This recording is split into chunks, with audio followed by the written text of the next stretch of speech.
साथियों नमस्कार। एक बार फिर से आपका स्वागत है CIET NCERT के लाइव इंटरैक्टिव कार्यक्रम में, जिसे आप देख सकते हैं स्वयं प्रभा के किशोर मंच चैनल पर और हमारे YouTube चैनल NCERT ऑफिशियल पर भी। आपके साथ मैं हूं रक्षित, और मुझे पता है कि जब बात पढ़ने, सीखने और जानने की हो रही होती है तो मन में सवाल आते ही हैं। वो सवाल आप हम तक किन तरीकों से पहुंचा सकते हैं वो बता देता हूं। सबसे पहले हैं हमारे निशुल्क फोन नंबर्स, जो कि हैं 1800111265 और 1800112199। ईमेल करने का तरीका है ciet.kishormanch@gmail.com पर आप अपने सवाल या जो भी आप अपनी रचना करते हैं वो हमें भेज सकते हैं। उसके अलावा आप हमसे लाइव भी जुड़ सकते हैं, क्योंकि अभी अगर आप ये प्रोग्राम देख रहे हैं और आपके मन में कोई सवाल आता है तो आप YouTube लाइव पर इस वीडियो को लाइव देख सकते हैं। उसके नीचे चल रही लाइव चैट का हिस्सा बन सकते हैं और पूछ सकते हैं हमारे एक्सपर्ट से अपने मन में आ रहे सवालों के जवाब। तो भाई, हम जानते हैं कि अभी समय काफी कठिन चल रहा है, काफी मुश्किल चल रहा है, हालात थोड़े बेकाबू होते नजर आ रहे हैं। थोड़ी सी निराशा कहीं ना कहीं किसी न किसी के मन में आ ही सकती है। लेकिन आज हम बात करने वाले हैं कि यह सबसे कठिन समय नहीं है, क्योंकि ये हमारी कविता का शीर्षक भी है। जैसे हमने अभी कहानी सुनी थी, अब हम एक कविता सुनेंगे और जानेंगे उसका अर्थ। और इस सब के बारे में बताने के लिए, कक्षा 8 की इस कविता को हमें समझाने के लिए हमारे साथ मौजूद हैं डॉक्टर नीलकंठ कुमार। सर, आपका बहुत बहुत स्वागत है। नमस्कार। तो सर, आपने ये कविता क्यों चुनी, यह सबसे कठिन समय नहीं है?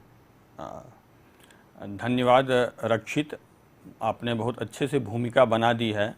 तो मुझे लगता है कि बहुत ज़्यादा बताने की ज़रूरत नहीं है कि इस कविता का चयन इस समय क्यों किया गया।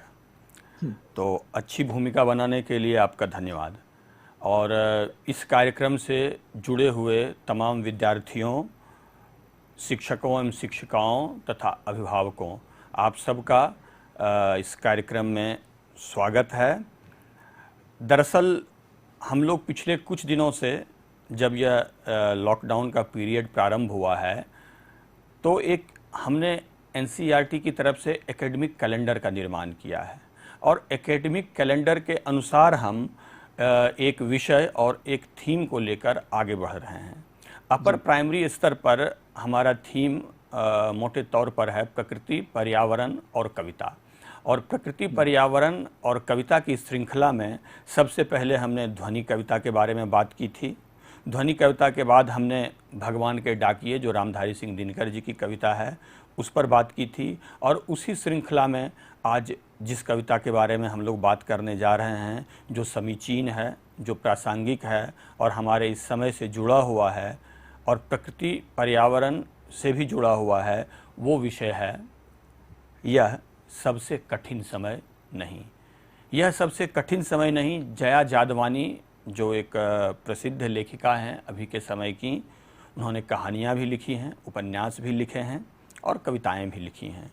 तो जया जादवानी की ही यह कविता है, यह सबसे कठिन समय नहीं, जिस पर हम लोग बात करने जा रहे हैं।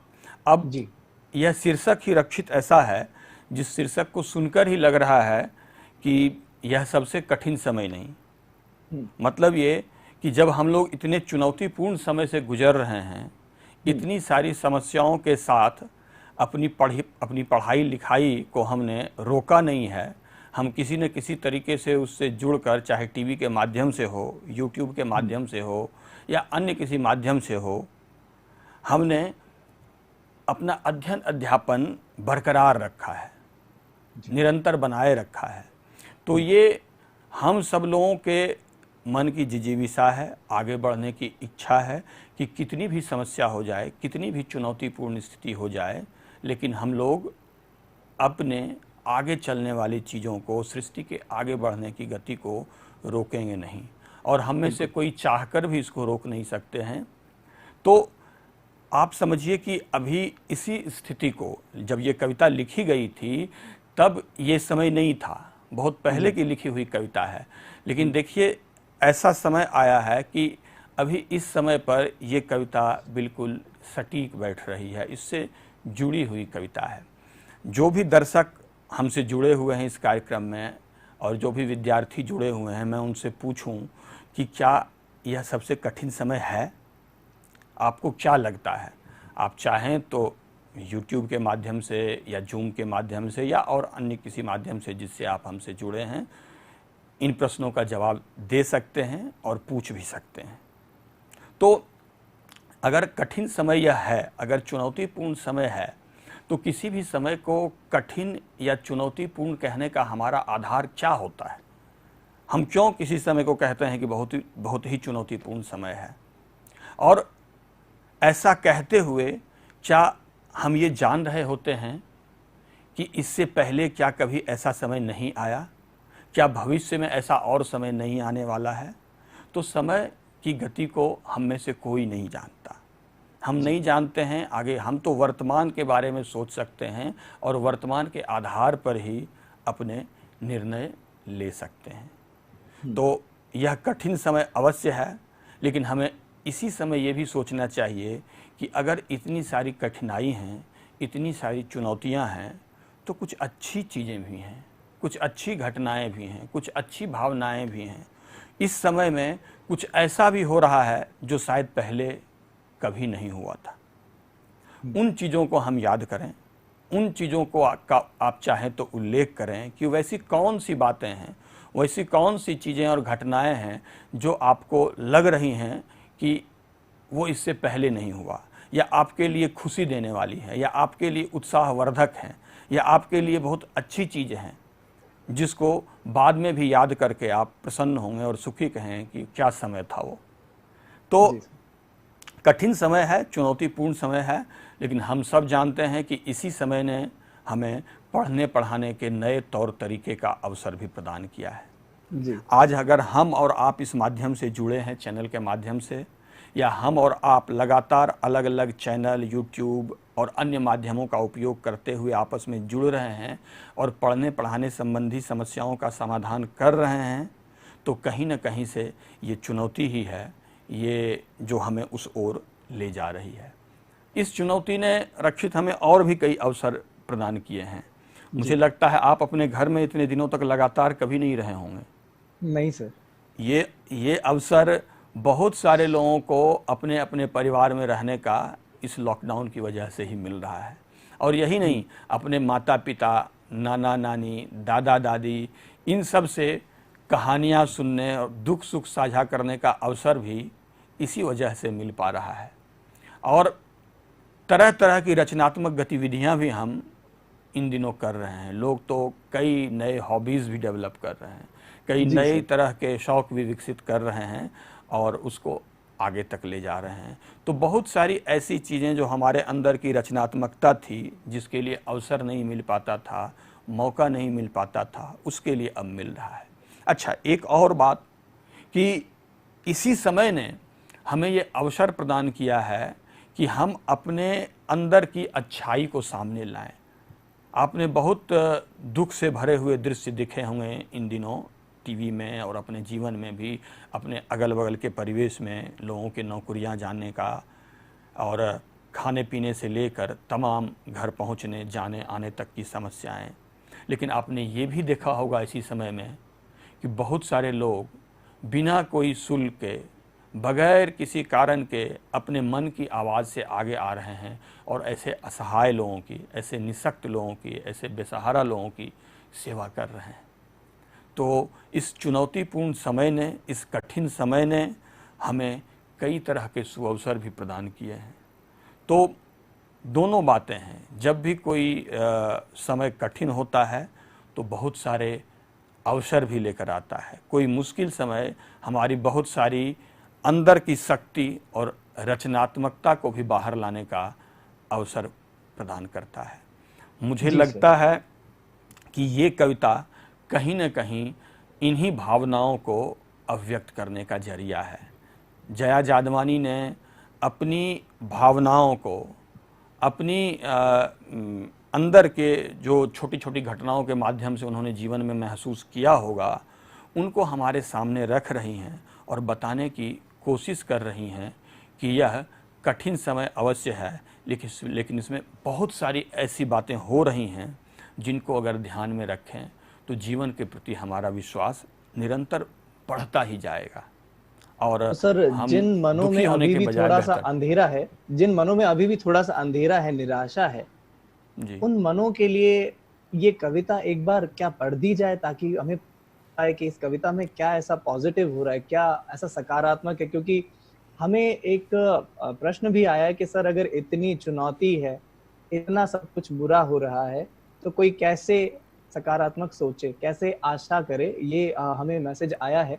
तो जी। आप ये आशा इस कविता के ज़रिए अगर हमें बताएँ, हाँ। तो बहुत अच्छा जी, होगा जी। सर। अब मैं बेहतर होगा कि इस कविता का पाठ और कविता आपके समक्ष रखूं। जब ये कविता आपके समक्ष आ जाएगी और इसका मैं पाठ करूंगा, तो हो हुँ, हुँ। सकता है बहुत सारी समस्याओं का निदान हो जाए। बहुत सारे सवाल जो मन में उठ रहे हैं, जी वो सर। संभवतः उठने बंद हो जाएं।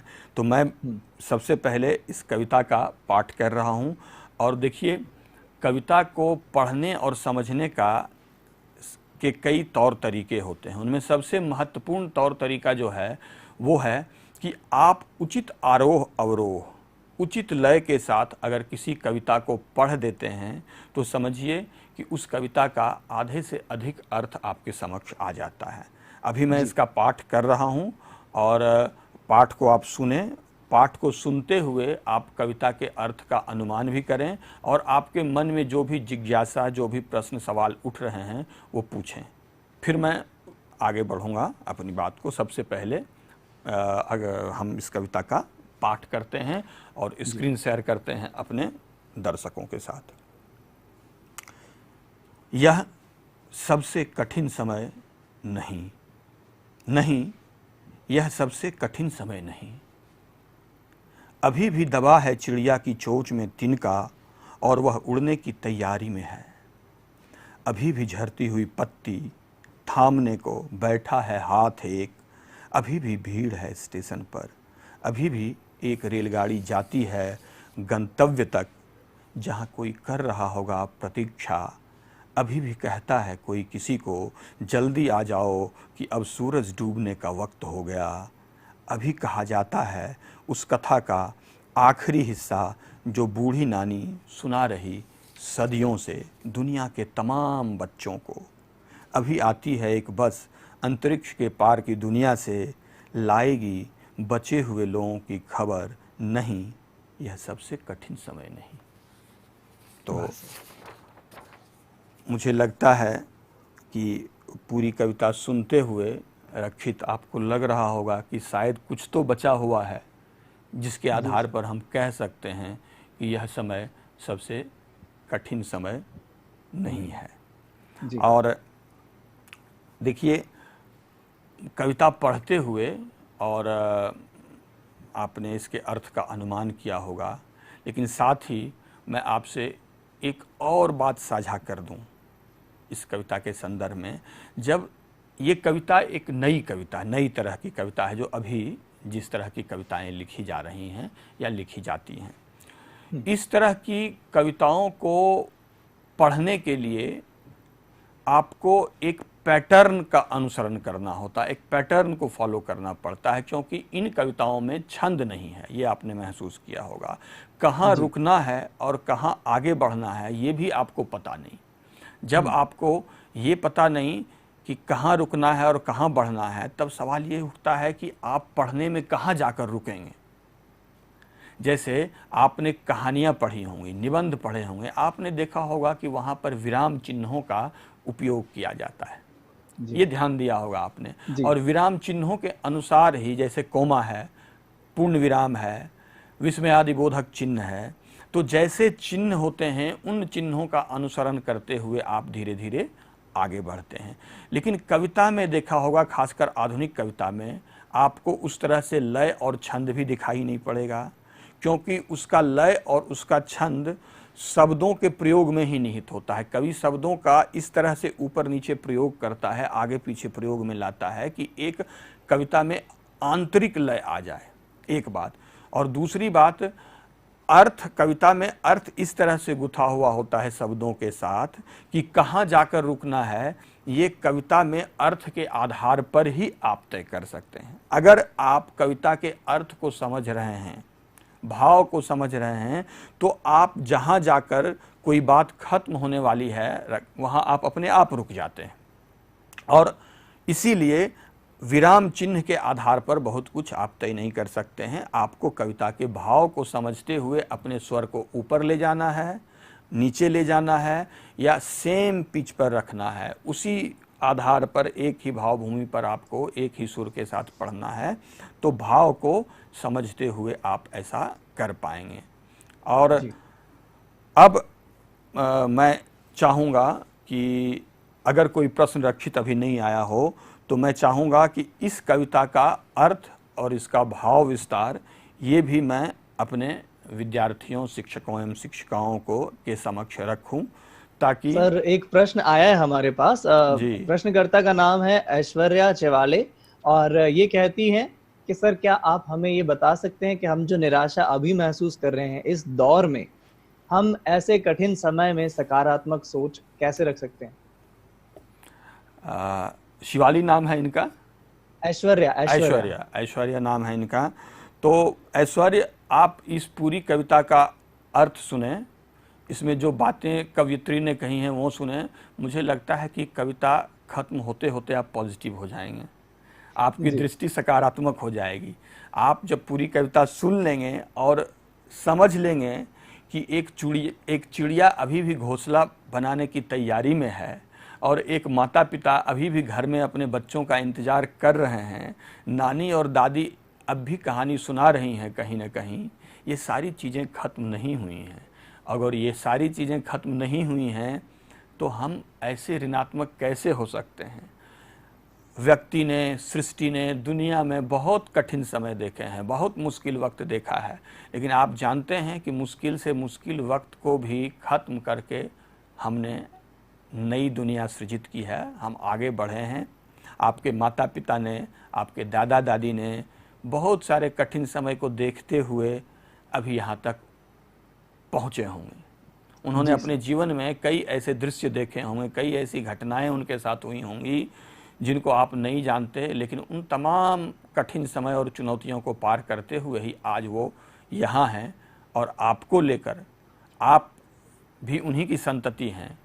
नाना नानी, दादा और दादी के कारण ही हम आप सब यहाँ मौजूद हैं। तो ये बात अपने आप में इस बात का प्रमाण है कि सृष्टि कभी रुकती नहीं है, सृजन कभी रुकता नहीं है, रचनात्मकता कभी खत्म होती नहीं है, वो आगे ही बढ़ती रहती है। कोई चाहकर भी इसको रोक नहीं सकता है, समय भी नहीं और हम और आप भी नहीं। तो हम आप जब रोक नहीं सकते हैं तो बेहतर है कि हम सकारात्मक रहें। बेहतर है कि एक बेहतर दुनिया के बारे में हम सोचें कि अब हमारे लिए अच्छा समय आने ही वाला है। और जीवन में बहुत सारे ऐसे अनुभव हैं जो हमें इस ओर ले जाने की कोशिश करते हैं, इशारा करते हैं। जैसे आपने वसंत भाग 3 पाठ्य पुस्तक में ही इससे पहले कहानी पढ़ी होगी, क्या निराश हुआ जाए, हजारी प्रसाद द्विवेदी की कहानी है। और उसमें उन्होंने बड़े अच्छे तरीके से उल्लेख किया है कि एक बस कंडक्टर और बस वाले पर लोग अविश्वास करते हैं और उनको पकड़ लेते हैं, उनका एक व्यक्ति जब चला जाता है कहीं और, इसलिए कि कहीं ये हमारे साथ कुछ गलत ना करे। इतना अविश्वास हमें हो गया है आजकल इस समाज में कि पता नहीं क्या होने वाला है, चोरी डकैती या हमारे साथ कोई दुर्घटना। लेकिन एक व्यक्ति जो बस का ड्राइवर था, वो जब वापस लौटता है तो उसके हाथ में दूध और खाना होता है। वो बस के यात्रियों और रो रहे बच्चों के लिए दूध लेकर आता है और कुछ लोगों के लिए खाना लेकर आता है। तो जो हम सोच रहे होते हैं उससे विपरीत भी बहुत सारी बातें होती हैं। तो इससे पहले ही एक पाठ है और इस पाठ के बाद भी आप देखेंगे कि सिर्फ पढ़ने के लिए एक पाठ दिया गया है। वो एक हमारे देश के कैरेक्टर हैं जिन पर फिल्म भी अब बन चुकी है, दशरथ मांझी जी, आपने सुना होगा जी, तो माउंटेन मैन, हाँ, मांझी द माउंटेन मैन नाम से वो फिल्म भी बनी है, आपने सुना होगा। उन पर उपन्यास भी लिखा गया है। बिहार के गया के बगल में एक कस्बा है जिस कस्बे में वो रहा करते थे और उनकी कहानी बड़ी मज़ेदार है। उनकी कहानी ये है कि उनकी पत्नी किसी बीमारी से गुजर गई और जो हॉस्पिटल था वो बहुत दूर था और बीच में एक पहाड़ था। उस पहाड़ की वजह से उनको घूम कर जाना पड़ा और घूम कर जाने की वजह से जो देरी हुई उसमें उनकी पत्नी की मृत्यु हो गई। जी। लेकिन वो ऐसा व्यक्ति था कि आमतौर पर लोग ये सोचते हैं कि मेरे साथ बहुत बुरा हुआ, मेरे साथ ही ऐसा क्यों हो रहा है, मेरे साथ मैं जब जी रहा हूँ तभी ये सारी घटनाएं क्यों हो रही हैं। लेकिन उस व्यक्ति ने ऐसा नहीं सोचा। उसने क्या किया, अकेले ही फावड़ा लेकर और खोदने की सामग्री लेकर पहाड़ काटने लग गया। और एक व्यक्ति, छोटे से व्यक्ति के लिए पहाड़ कितनी बड़ी चीज़ है, और उसको काटना और उसको तोड़कर रास्ता बना देने का जज्बा, आप सोचिए ये कितनी बड़ी बात है।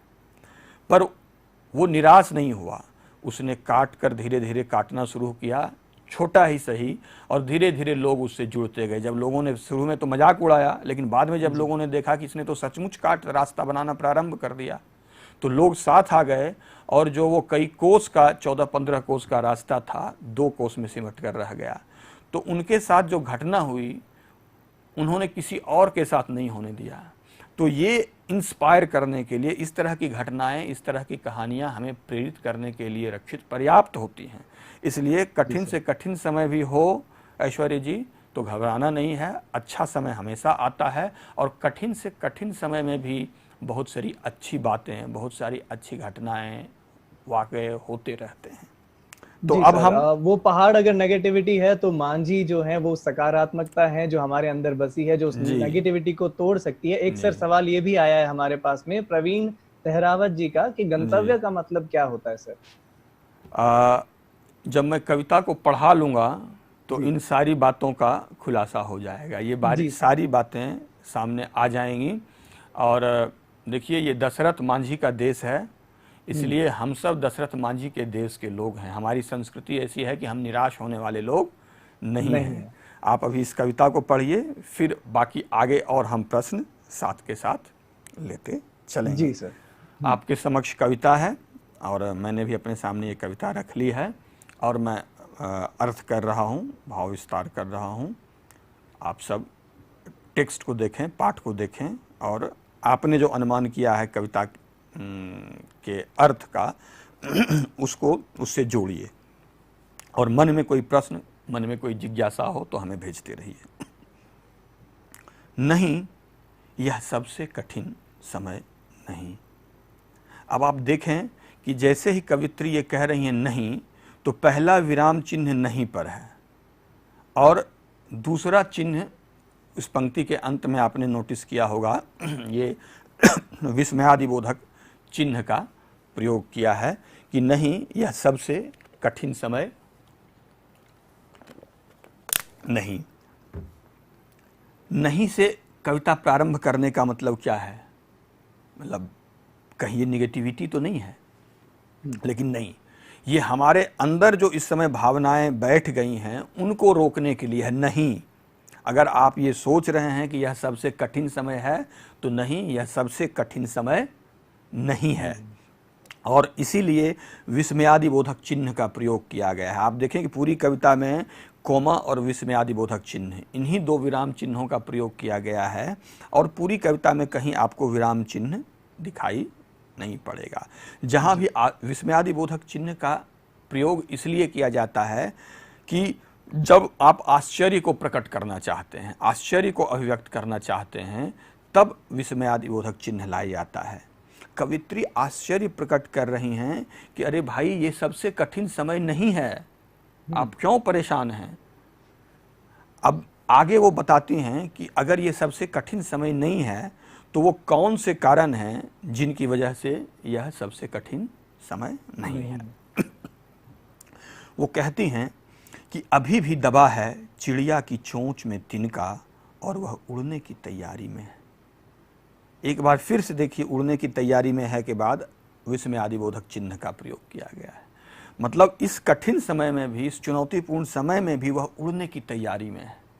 तो लेखिका आश्चर्य व्यक्त कर रही हैं कि छोटी छोटी चीज़ों से लोग घबरा जाते हैं, लेकिन यह देखिए कि एक छोटी सी चिड़िया, और चिड़िया का प्रयोग उन्होंने जानबूझकर किया है क्योंकि चिड़िया हमारे जनजीवन से, हमारे घर से जुड़ी हुई चीज़ है। हम अक्सर उनको देखते हैं कि चिड़िया हमारे अगल बगल के परिवेश से दाना चुग रही हैं, तिनका उठाकर ले जा रही हैं, फुदक रही हैं, भाग रही हैं, तो एक तरह से हमारे मन को, हमारे घर से जुड़ी हुई भावनाओं को अभिव्यक्त करने के लिए भी चिड़िया को लिया गया है एक प्रतीक के रूप में।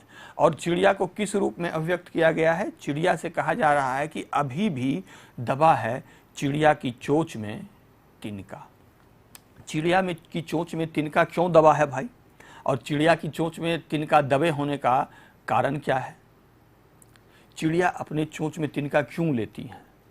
जब चिड़िया को घोंसला बनाना होता है, अपना परिवार आगे बढ़ाना होता है, नई संतति को लाना होता है, तब चिड़िया उनके लिए दाना भी चुगती हैं और उनके लिए तिनका भी पूरी जब अगल बगल के परिवेश से उठा कर घोंसला तैयार करती हैं। तो कवित्री ये कह रही हैं कि जब चिड़िया घोंसला बनाने को तैयार है, अपनी नई संतति को आगे बढ़ाने को तैयार है और अपनी चोंच में तिनका लेकर तमाम कठिन परिस्थितियों के बावजूद उड़ने की तैयारी में है, तो हम कैसे कह सकते हैं कि यह सबसे कठिन समय है, यह मुश्किल वक्त है? चिड़िया भी वह पुरुषार्थ करने को तैयार है। अच्छा, चिड़िया का मतलब आप सिर्फ चिड़िया नहीं लेंगे। कविता की खासियत होती है कि वो कविता के साथ साथ मनुष्य को और अगल बगल के परिवेश को भी जोड़ती है।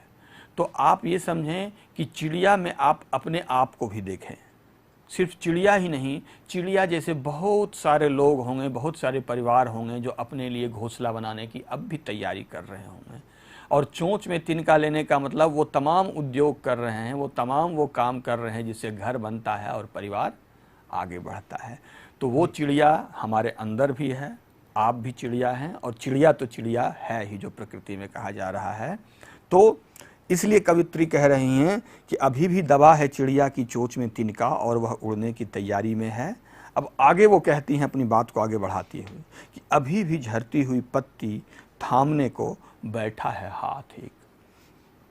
अब झरती हुई पत्ती और उसको थामने के लिए हाथ का होना, ये दोनों इस बात की ओर संकेत कर रहा है, इस बात की उल्लेख कर रहा है कि इस समाज में जो बूढ़े पुराने लोग हैं, वृद्ध लोग हैं, अशक्त लोग हैं, उनकी चिंता करने वाले लोग अब भी हैं। मतलब झड़ती हुई पत्ती गिर रही है तो उसको थामने को एक हाथ तैयार है। अब भी बहुत सारे लोग, आपने देखा होगा इस समाज, इस दुनिया में, और अभी के समय में तो देखा ही होगा कि कैसे लोग एक दूसरे का हाथ थामने को तैयार हैं, कैसे लोग एक दूसरे को कंधे पर बिठा कर ले जा रहे हैं, ले आ रहे हैं, कैसे लोग एक दूसरे की सहायता कर रहे हैं। तो अब भी झड़ती हुई पत्ती को थामने को हाथ है। ऐसी बात नहीं है कि लोग एक दूसरे की सहायता नहीं कर रहे हैं। तो यह कठिन समय कैसे हो सकता है? अच्छा, आगे की जो 4 पंक्तियां हैं वो आप ध्यान दीजिएगा कि ये सब कहीं न कहीं से जाके घर से जुड़ रहे हैं। मतलब घर हमारे इस कठिन समय में भी जिंदा है, बना हुआ है, तो हम भरोसा कर सकते हैं कि सब कुछ खत्म नहीं हुआ है। कवित्री आगे कह रही हैं कि अभी भी भीड़ है स्टेशन पर, अभी भी एक रेलगाड़ी जाती है गंतव्य तक, जहां कोई कर रहा होगा प्रतीक्षा। अब देखिए, गंतव्य तक की बात आई थी, एक प्रश्न पूछा गया था। तो गंतव्य का मतलब ये होता है कहीं जो पहुंचने का डेस्टिनेशन, अंग्रेजी में कहें तो डेस्टिनेशन, और जहां आप पहुंचना चाहते हैं, जहां आप जाना चाहते हैं, उस जगह को गंतव्य कहते हैं। जैसे मैं यहाँ से अपने घर जाना चाहता हूँ, या किसी का उत्तर प्रदेश घर है और वहाँ उसे पहुँचना है, तो वो उसका गंतव्य स्थल है, वहाँ वो पहुँचना चाह रहा है। तो कवित्री कह रही हैं कि स्टेशन पर अभी भी भीड़ है। अच्छा, स्टेशन पे भीड़ क्यों होती है भाई? स्टेशन पर भीड़ इसलिए होती है कि लोग तमाम जगहों से चलकर अपने घर को पहुंचना चाहते हैं, अपने गंतव्य को जाना चाहते हैं। तो अपने गंतव्य तक पहुंचने के लिए लोग स्टेशन पर इकट्ठा हो रहे हैं। वो दृश्य तो आपने इन दिनों देखा ही होगा कि कैसे पूरे देश से लोग इस कठिन समय में अपने अपने घर को जाना चाहते हैं, अपने अपने गंतव्य को जाना चाहते हैं। जो जहाँ किसी कारण से रह गए थे, रुक गए थे, वो दृश्य आपको अभी के समय में बिल्कुल दिखाई पड़ेगा। तो इस कविता की जितनी बातें हैं, जितनी सारी चीज़ें हैं, घटनाएं हैं, उन सब को आप अभी के समय से जोड़ कर देख सकते हैं। और अभी के समय से जोड़कर जब आप देखेंगे तो कविता आपके समझ में बिल्कुल साफ साफ आएगी। तो इसीलिए कवित्री कह रहे हैं कि अभी भी स्टेशन पर भीड़ है और भीड़ अपने अपने गंतव्य घर को जाना चाह रही है। क्यों जाना चाह रही है? वहाँ कोई न कोई उस गंतव्य पर उनकी प्रतीक्षा कर रहा है, सबके घर में, सबकी जगह पर। मतलब घर अब भी है, घर में लोग अब भी प्रतीक्षा कर रहे हैं। अब देखिए, इसी बात को थोड़ा और आगे बढ़ाते हुए कवित्री कहती हैं कि अभी भी कहता है कोई किसी को, जल्दी आ जाओ कि अब सूरज डूबने का वक्त हो गया।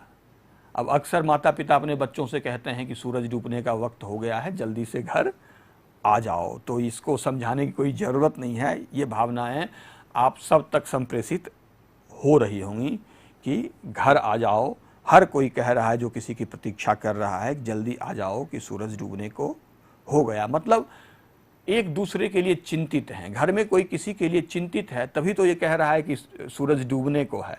मतलब सूरज डूबना एक तरह से असुरक्षा की भावना को दिखा रहा है।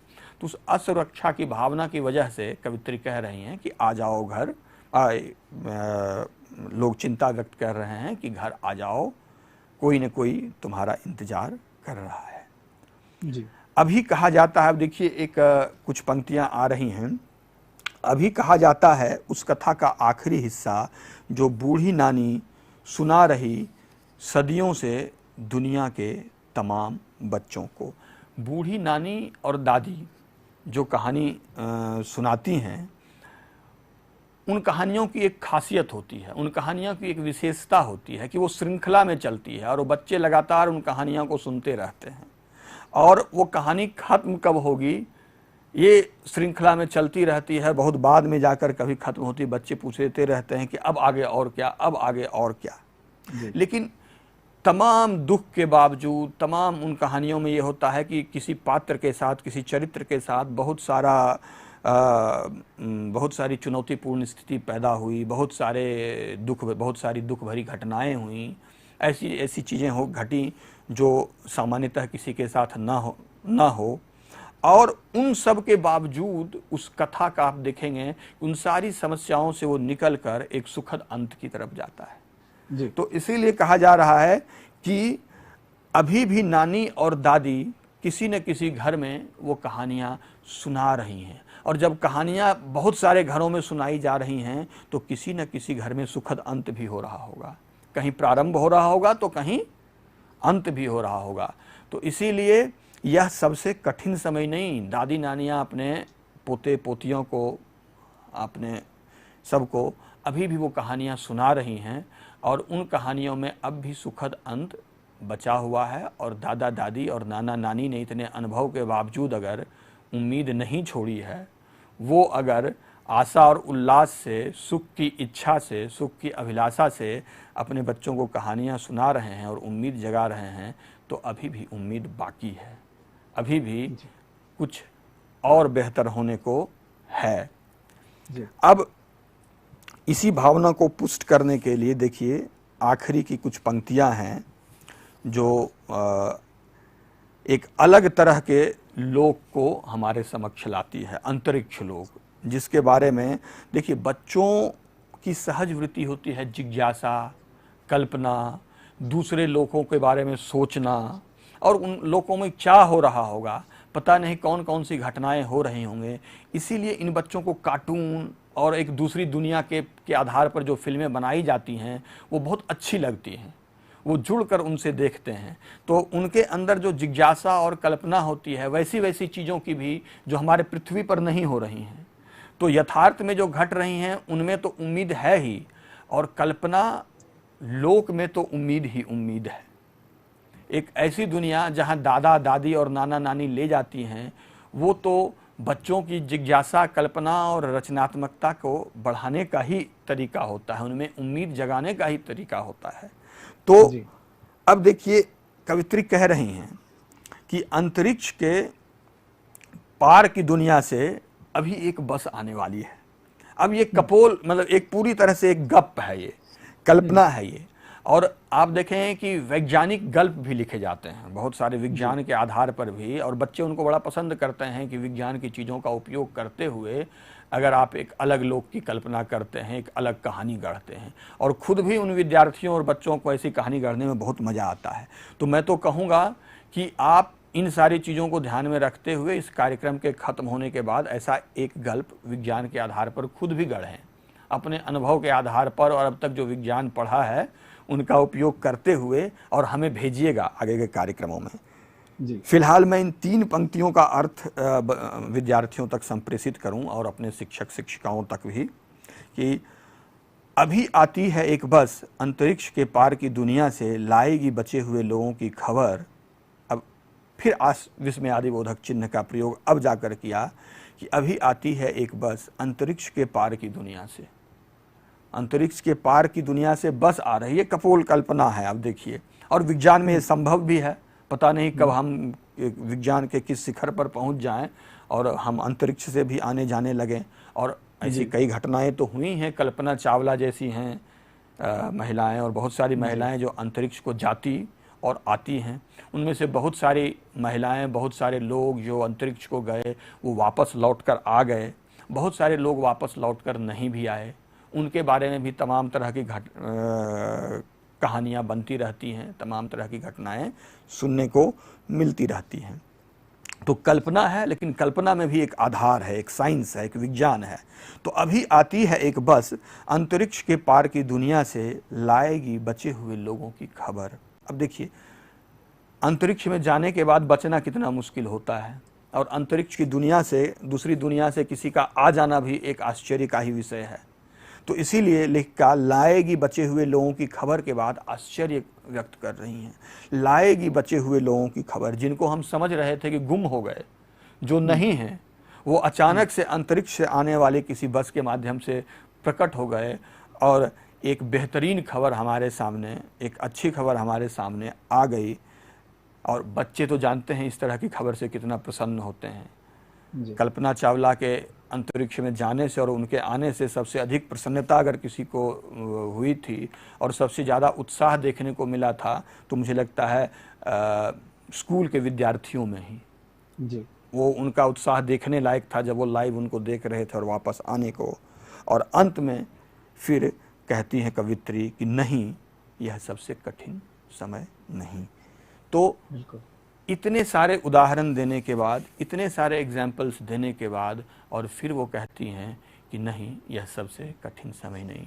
जब चिड़िया अपने चोंच में तिनका दबाकर घोंसला बना रही है, जब लोग स्टेशन पर अब भी मौजूद हैं अपने अपने घर को जाने, अभी भी घर में लोग जब चिंता व्यक्त कर रहे हैं कि आ जाओ अपने घर को, शाम होने वाली है, दादा दादी नाना और नानी जब अब भी कहानी सुना रहे हैं और उसमें भी सुखांत कर रहे हैं, सुखद अंत कर रहे हैं, नई नई कल्पनाएं और जिज्ञासाएं जगा रहे हैं, और अब भी जब अंतरिक्ष के पार की दुनिया से एक कपोल कल्पना हम करते हैं कि कोई बस आएगी और बचे हुए लोगों की खबर ले आएगी, ऐसी दुनिया से लोगों के आने की खबर ले आएगी जिसकी कोई उम्मीद नहीं थी, तो ऐसे समय में ये कहना कि यह सबसे कठिन समय है, ये ठीक नहीं है।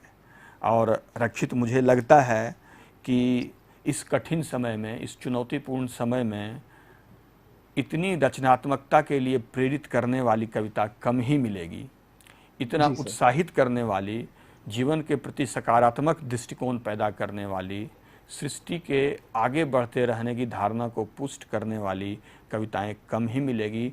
तो इस कविता से मुझे लगता है हमारे विद्यार्थी पढ़ने, पढ़ाने, सीखने और क्रिएटिव होने, रचनात्मक होने और जीवन के प्रति सकारात्मक होने, और सिर्फ विद्यार्थी ही नहीं, शिक्षक शिक्षिकाएं एवं अभिभावकों से भी मेरा अनुरोध है कि कितना भी चुनौतीपूर्ण समय हो, सबसे बेहतर है हम सकारात्मक रहें और छोटी छोटी चीज़ों को, छोटे छोटे अनुभवों को याद करें जो इस देश दुनिया में घट रही हैं। हम याद करें कि प्रकृति कितना स्वच्छ हो गया, हम याद करें कि नदियाँ कितनी निर्मल हो गईं, हम याद करें कि पक्षियों को उनका फिर से घोंसला कितना बेहतर तरीके से मिल गया, हम याद करें कि हम परिवार में कैसे एक तरह से जुड़ गए। हम यह भी याद करें कि इस समय ने हमें कैसे एहसास दिलाया कि कम से कम रिसोर्सेस में भी, कम से कम संसाधन में भी हम अच्छे तरीके से रह सकते हैं। यह भी याद करें कि ये इस समय ने हमें हेल्दी फूड खाने का, आमतौर पर पिज़्ज़ा बर्गर यहाँ भी लोग बहुत खाने लग गए थे, तो उन सब से हटकर एक स्वस्थ जीवन दृष्टि विकसित करने का समय भी। तो इन छोटे छोटे अनुभवों और चीज़ों को लेकर हम जीवन में सकारात्मक हो सकते हैं और कह सकते हैं कि अभी तो और बेहतर समय आने वाला है और अपने आप को प्रेरित रख सकते हैं, उम्मीद और से ये भरा बिल्कुल हुआ। भी कठिन समय नहीं है, ये हमने जाना सर इस कविता से। बहुत सारी बातें जो हमें पहले क्लियर नहीं थी वो एकदम स्पष्ट हो चुकी हैं अब। और एक सवाल जो प्रवीण सहरावत जी का बीच में आया था कि सर इस पोयम का बाद में आशय भी बताना, मॉरल बताना, जो कि आपने पहले ही बता दिया है। उसके जी। अलावा तनु गुल्हाने, नीतू सिंह, गीतांजलि झा और राजेश साहनी भी हमारे साथ जुड़े थे। इन्होंने सभी ने बहुत सारे प्रश्न और साथ में हमारे साथ जुड़ करके पोयम का आनंद भी लिया, कविता का, ये कह रहे हैं।